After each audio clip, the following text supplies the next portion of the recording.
దీన్ని వదిలేసేయి నువ్వు దీన్ని ఫస్ట్ వదిలేసి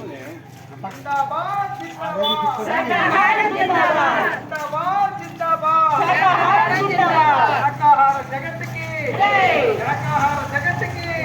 జ్ఞాన జగత్తుకి అహింస జగత్తుకి నిరమైన జగత్తుకి జీవ హింస ఆహారం కోసం ఏ జీవిని చంపే హక్కు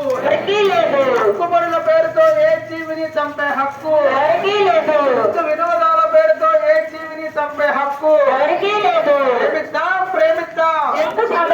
ప్రేమిద్దాం కాపాడదాం జంతు సామ్రాజ్యాన్ని కాపాడదాం రక్షిద్దాం జంతు సామ్రాజ్యాన్ని రక్షిద్దాం సర్వ ప్రాణికోటి రక్షణే మానవాళి రక్షణ సర్వ ప్రాణికోటి రక్షణే మానవాళి రక్షణ సర్వ ప్రాణికోటి రక్షణే మానవాళి రక్షణ జీవ హింస మహాపాపం మానవుల ఆహారం